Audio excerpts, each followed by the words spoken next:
How to fix CapCut could not load. Try again later error. Hi guys, welcome back to our channel.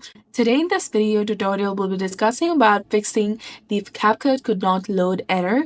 So now let's get started. If you're encountering the try again later error in CapCut, here are a few solutions that you can try.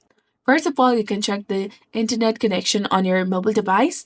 Ensure that your internet connection is stable, and you can do this by turning off your Wi-Fi and then turning it back on. Next thing you can do is clear the cache.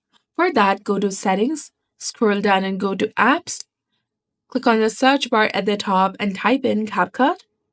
Once you find the application, scroll down and go to its storage and then click on Clear Cache. This will help remove any bugs or glitches. You can also try returning to the device homepage and then try for stopping this application and re-enable it again. Check the permissions to ensure that all requested permissions are granted.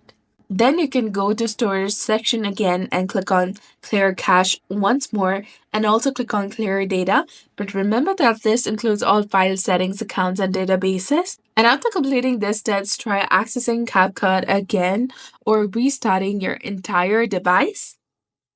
If the issue still persists, consider uninstalling and then reinstalling the CapCut application. So that's all for today's video. For more content like this, please hit the like and subscribe button. Thanks for watching. See you in the next one.